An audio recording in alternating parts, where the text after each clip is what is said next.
Olá pessoal, tudo bem? Hoje fazendo mais um vídeo com as várias perguntas sobre temas diversos, com respostas mais curtas. Já não fazia há algum tempo, então hora de nós compilarmos aí algumas das sugestões que os espectadores deixaram, entre outras que foram pedidas diretamente, enfim, vamos aí fazer aquela mistura de sempre, música, outros temas, vários esportes e algumas mais específicas sobre futebol depois.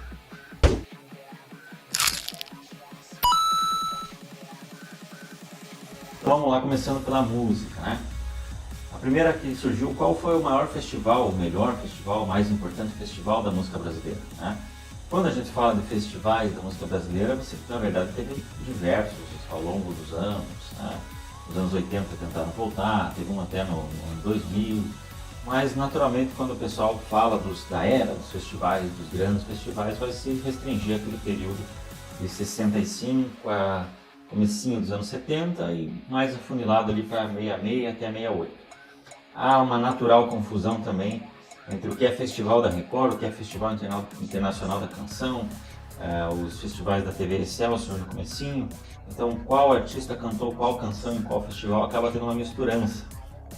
Quando fala do determinado ano, confunde em qual dos dois foi, enfim, como acontecia de forma concomitante, Você tinha os festivais da Record e promovidos pela Globo, então teve alguns anos em que teve dois festivais e foram muito emblemáticos todos eles.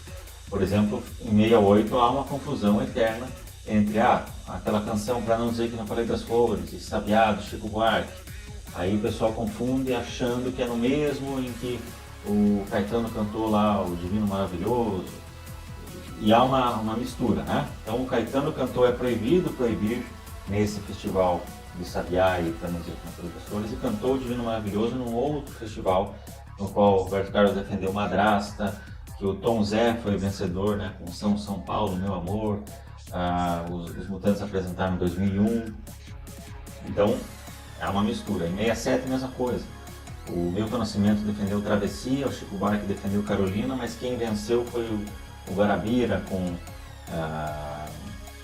não me lembro agora da música, é um crime na minha visão, Travessia de Milton Nascimento e Carolina de Chico Buarque perderem para essas.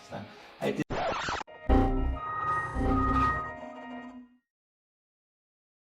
Aqui quem vos fala é o Will Machado, persona que está editando o vídeo do Marcel. E só para esclarecer, quando ele chega nesse trechinho que ele cita o Gutenberg Guarabira, ele quer dizer que o Guarabira ganhou o primeiro lugar com a música Margarida, o segundo lugar é conquistado por Milton Nascimento com a música Travessia, e o terceiro lugar é de Chico Buarque com a música Carolina. Beleza, galera? Esclarecido isso, partiu o vídeo! Teve festival que o Milton se apresentou, teve festival que eles entravam como compositores, no mesmo festival eles eram intérpretes e compositores, eles entregavam uma música para outro artista, defendiam uma outra. Então há uma série de misturas, mas sem dúvida o maior festival, o mais simbólico, mais importante dos festivais brasileiros foi realmente o de 1967 na TV Record. Até porque a classificação final contemplou ali no top 5, top 6, os maiores nomes da música brasileira ali. Claro que ficou faltando o Milton para fechar essa conta, mas ali estava bem compilado. Então foi o festival mais importante, que foi de 67 na Record, em que venceu o Edu Lobo com o Ponteio. Aí você teve a Alegria, Alegria, do Caetano Veloso, Roda Viva com Chico Buarque, Domingo no Parque do Gilberto Gil e Roberto Carlos defendendo Maria Carnaval e Cinzas. É curioso até, inclusive, que o Roberto era criticado por fazer uma música estrangeira, uso das guitarras, passeio contra a guitarra elétrica e outras insanidades da época, mas ali ele defendeu um samba, que foi vaiado. E os tropicalistas entraram com as guitarras, tanto Domingo no Parque, acompanhado pelos Mutantes, quanto Alegria, Alegria, acompanhado pelos Beat Boys, entraram com guitarra e fizeram ali, mostraram que era possível. Não tem uma questão de música só deve ser feita assim, assado. Os caras mostraram que música boa é música boa, independente do ritmo ou da forma que seja utilizado. O erro na minha visão é que Roda Viva do Chico Buarque deveria ter sido a vencedora, mas quem venceu foi Ponteio do Lobo, interpretado por ele, e Maria da Medalha. Helter Skelter foi o primeiro heavy metal da história. Bobagem, esses papos que as pessoas criam, né? Também tem muita história em volta dos Beatles que gostam de inventar, né? Nada a ver, foi uma música acelerada, uma música rápida, coisa que vinha acontecendo na época. Você pode remontar aí até antes, né? Desde ali os The Kinks, o próprio Steppenwolf, né? Quando eu falei naquele vídeo do maior videoclipe do cinema, a canção Born to the Wild também é um precursor, podemos assim colocar no heavy metal, e é anterior a Helter Skelter. Mas o heavy metal começa com o primeiro disco do Black Sabbath, não tem nada a ver, antes nunca foi feito heavy metal. Você tinha de novo canções mais rápidas, canções mais aceleradas, canções que estavam querendo inovar, mas o heavy metal, marco zero, o início do heavy metal é com o Black Sabbath no seu primeiro álbum, e pronto, acabou, o resto é lorota, né? Falando em lorota e falando ainda em heavy metal, em canções mais pesadas, o Kiss copiou os Secos e Molhados? Essa é uma história na qual eu até por muito tempo acreditei, né? O próprio Ney Matogrosso tem um depoimento bastante verossímil, a forma que ele conta, tudo, né? Você é uma pessoa com bastante credibilidade, mas também ele pode ter caído no papo, né? Assim como o Pelé acredita que expulsou os Beatles da concentração lá na Copa de 66, né? Que eles teriam ido ver os jogadores brasileiros e falaram que não, que ali era para estar concentrado, que eles estavam lá para ganhar e que não queriam saber desses cabeludos aí. Ou o Didi, Renato Aragão, aí não sei se ele também ele é muito loroteiro naturalmente, mas eu não sei se ele caiu na lorota ou é uma lorota dele, que ele acredita que o rapper Puff Daddy, né, P. Diddy, esse nome é em homenagem a ele, etc. Mas essa é uma que certamente não condiz com a realidade. Então, se você observar os tempos de lançamento do primeiro disco, né, o grande disco dos Secos e Molhados do primeiro disco do Kiss, você vai ver que o do Kiss veio um pouquinho depois, o que leva a crer que houve essa cópia. Mas, na verdade, o Kiss já vinha se apresentando já desde 72, com aquelas maquiagens, e muitas bandas, desde o final dos anos 60, já vinham fazendo o mesmo. Portanto, também os Secos e Molhados copiou, e se o Kiss copiou os Secos e Molhados, na verdade foi uma cópia da cópia da cópia da cópia da cópia, né? Mudando agora para outros esportes, falando de outros esportes antes de chegar no futebol. Qual seria o meu All-NBA Starting Five? All-Time Starting Five da NBA, pensando por posição e não o ranking dos jogadores. Então, armador, Magic Johnson.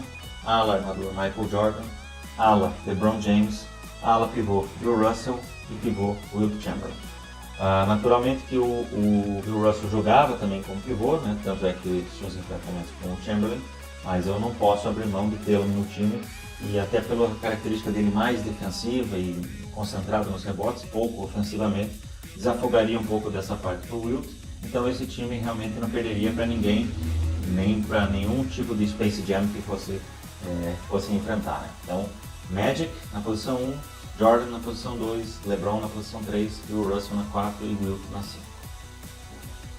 Bjorn Borg poderia ter sido o maior da história do tênis, o melhor da história do tênis. Com certeza tinha capacidades para isso, certamente foi talvez, né, possivelmente um dos maiores, ou se não o maior, talento natural da história do tênis. Venceu 5 vezes seguidas o Wimbledon e 6 vezes Roland Garros, sendo 4 seguidas, portanto em alguns anos ele fez a dobradinha dos dois. Coisa rara, difícil de acontecer, na verdade, né, muito difícil de acontecer. O Djokovic conseguiu esse ano. Nadal conseguiu em 2008 e 2010, o Federer conseguiu em 2009. Então você tem alguns jogadores que conseguiram espaçadamente e o Borg conseguiu ele mesmo próprio mais de uma vez, né? Então, e num tempo, repetindo, né, como já falamos em outros vídeos, em que a grama, velocidade, o tipo de jogo da grama naquela época e do saibro naquela época eram muito mais díspares do que hoje são. Hoje é uma diferença muito pequena, até porque o tênis evoluiu muito na parte física, na parte da força, da velocidade, as raquetes, enfim. Então, hoje há pouca diferença, na verdade, né? Você tem caras que vão se dar bem melhor num dos pesos, mas naquela época a distância era muito grande. E lembrando ainda que o Borg ele chegou a 4 finais do US Open, nunca vencendo, mas ele praticamente nunca foi disputar o Aberto da Austrália. Disputou uma vez apenas. E, além disso, aos 26 anos ele pediu o boné lá, teve umas voltas frustradas mais tarde, mas ele parou muito cedo, tinha feito muita coisa e com muita versatilidade. Portanto, sim, é um cara que tivesse uma dedicação maior, que talvez o mental trabalhado de forma maior e a própria motivação pessoal, o interesse pessoal pelo tênis, teriam levado ele a um patamar ainda mais alto do que ele é, que na minha visão é um dos 5 maiores da história do tênis. Paula ou Hortência? Eu sempre pensando em basquete, no estilo do jogo, como já defendi várias vezes, a posição, a forma, eu penso mais naquele jogador que contribui coletivamente e faz mais coisas, né, coletivamente. Então, nesse sentido, meu voto sempre foi da Paula, mas a Hortência é chamada de rainha do basquete, ela é mais midiática, enfim, tem N méritos, pontuava mais, então acabou atraindo mais atenção, mas eu sempre fui mais Paula. Não gosto daquela rivalidade, que era até um ódio que existia, né? Mas o estilo de jogo eu sou mais Magic Paula do que Rainha Hortência. O Paul Eder Joffre, né? Falei do Maguila esses tempos, então, mas de todo modo eu acredito que ele seja o terceiro maior nome do boxe brasileiro, abaixo desses dois, o Paul Eder Joffre. As categorias são um pouco diferentes, mas acredito que o Eder Joffre seja de fato o maior de todos os tempos do Brasil, foi mais dominante, conseguiu triunfar nas principais organizações de boxe, né, em 2 categorias diferentes, perdeu muito pouco e ganhou muito. Então, no geral, acredito que ele foi mais dominante e mais longevo do que o Popó. Então, portanto, meu voto seria para ele como o maior boxeador brasileiro de todos os tempos. Falcão ou Manuel Tobias? Recentemente, o Manuel Tobias andou dizendo que ele é o maior, que por ter vindo antes, conquistas, etc. E o Falcão rebateu que, na verdade, o Tobias não é o maior nem o segundo maior, é o terceiro, né? Porque o Falcão é o primeiro e o segundo. Sem precisar entrar nos exageros de ambas as partes, eu acredito que, inquestionavelmente, o Falcão seja melhor, maior, mais vencedor e mais importante para a história do futsal. Acredito que ele seja realmente o símbolo maior e ele condensa também, além de ser esse símbolo, além de ser o greatest, ele é também o biggest, porque ele colecionou as conquistas, e é o the best, porque realmente ele tinha um domínio do jogo de uma forma muito completa, maior que a do Manuel Tobias, sem a menor dúvida. E a outra, Carlos Bianchi ou Marcelo Gallardo, para falar aí dos 2 maiores técnicos argentinos dos últimos tempos, né? Voto no Carlos Bianchi pelo simples fato de que ele conseguiu triunfar pelo Vélez Sarsfield, falando apenas como treinadores, né, não como jogadores. Embora os dois tenham sido muito grandes, mas acho que o Gallardo como jogador foi até um pouquinho melhor, mas como treinadores, né? Então o Carlos Bianchi ele conseguiu ser campeão da Libertadores, campeão argentino e campeão mundial, né, continental, intercontinental, pelo Vélez e posteriormente pelo Boca, não uma, mas nem 2, 3 vezes ele conseguiu. Ao passo que o Gallardo sim conseguiu 3 conquistas de Libertadores, né? Foram 3, são 2 conquistas e 3 finais ao todo. Não ganhou os mundiais, claro que o contexto também é diferente, mas enfim, eu acho que de uma forma geral, de fato, o Carlos Bianchi é o grande símbolo, o grande técnico argentino aí, se tratando de clubes, né? Dá para compará-lo aí ao Heleno Herrera, que se naturalizou, e ao me fugiu agora, treinador da seleção, César Menotti, né? Enfim, são os grandes treinadores, mas comparando os dois, Boca e River, né? Então o Carlos Bianchi maior ainda. Guardiola, melhor técnico da história? Eu acredito que sim, ele conseguiu triunfar em diferentes ligas, né? Mas vai ficar ali uma coisinha para ele, de repente, pegar a seleção da Espanha, ou até a brasileira, como várias vezes falam, de repente pegar a seleção da Espanha e conseguir finalizar, coroar com o título na Champions pelo Manchester City. Eu não acredito que não ganhar uma Champions por outro clube que não o Barça o coloque abaixo de quem quer que seja. Mas seria aquela, para fechar a discussão de uma vez por todas, sim. Isso vai deixar em aberto essa lacuna, né? Você vai ter Rinos Mitchells, principalmente lá no passado, como um mito, né? Muito embora ele não tenha sido campeão da Copa do Mundo, mas ele revolucionou com a Holanda e depois foi lá mais tarde campeão da Eurocopa. Então, pelas épocas diferentes nas quais ele triunfou e pelos diferentes enfrentamentos, diferentes tipos de futebol, ele também tem essa aura de um dos maiores, se não o maior de todos os tempos. mas o meu voto sim seria para o Guardiola, faltando essa Champions, não para ele se confirmar como um grande técnico, um dos melhores, mas para não haver mais discussão. O Daniel Alves é o melhor lateral direito da história do futebol? Eu acho que não dá nem para começar essa conversa, com todo respeito. É um cara muito vencedor, um cara que foi muito importante. Segundo as estatísticas, é o cara que mais deu passes para gols do Messi, dentre eles, dentre todos. mas ele não estaria na minha lista nem no top 3 dos laterais direitos brasileiros, né? Muito menos mundial em todos os tempos.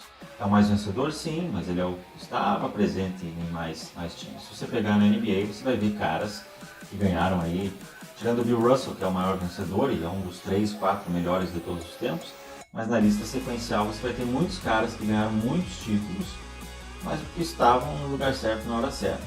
Ah, mas o Daniel não foi só no Barça, ele ganhou em vários lugares, tá? Tudo bem.